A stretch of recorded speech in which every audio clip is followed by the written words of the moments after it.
Intermediate pass అయిన తర్వాత చాలా మంది అమ్మాయిలు ఏ కోర్స్ చదివితే కెరీర్ బాగుంటుందోనని ఆలోచిస్తుంటారు. త్వరగా జాబ్ సంపాదించాలని, లైఫ్లో సెటిల్ కావాలని ప్రయత్నిస్తుంటారు.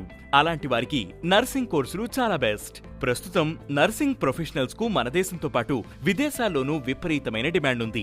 కాబట్టి ఇంటర్ తర్వాత అమ్మాయిలు నర్సింగ్ కోర్సును కెరీర్ ఆప్షన్ గా ఎంపిక చేసుకుంటే ప్రైవేట్, ప్రభుత్వ రంగాల్లో ఉపాధికి ఢోకా ఉండదు. నర్సింగ్ లో BSc nursing, post basic BSc nursing, assistant nurse midwifery, general nurse midwifery, nursing లో మాస్టర్స్ ఆఫ్ సైన్స్ ప్రధాన కోర్సులు. అండర్ గ్రాడ్యుయేట్ కోర్సులో ప్రవేశం పొందడానికి సైన్స్ సబ్జెక్ట్ తో ఇంటర్ ఉత్తీర్ణులై ఉండాలి. నర్సింగ్ కోర్స్ పూర్తి చేశాక ప్రైవేట్ హాస్పిటల్లో జాయిన్ కావచ్చు. అలాగే కేంద్ర రాష్ట్ర ప్రభుత్వాల రిక్రూట్మెంట్లు జరుగుతాయి. వాటికి అప్లై చేసి ప్రభుత్వ ఉద్యోగం పొందవచ్చు. హాస్పిటల్స్ మాత్రమే కాకుండా నర్సింగ్ హోంలు, అనాథాశ్రమాలు, వృద్ధాశ్రమాలు, కౌన్సిలింగ్ కేంద్రాలు, ఆరోగ్య నివాస్, సంరక్షణ కేంద్రాలు, రక్షణ సేవలు, Indian red cross society, Indian nursing council, state nursing council వంటి విభాగాల్లో ఉపాధి పొందవచ్చు. ఇంట్రెస్ట్ ఉన్నవారు విదేశాలకు వెళ్లి సెటిల్ అవ్వచ్చు.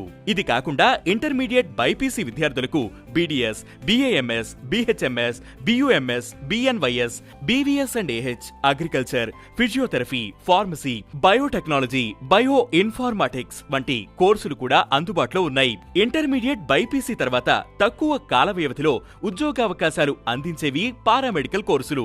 రోగికి డయాగ్నోసిస్, ట్రీట్మెంట్, థెరపీ సరిగ్గా జరిగేలా డాక్టర్ కు సహకరించేవారే పారామెడికల్ నిపుణులు.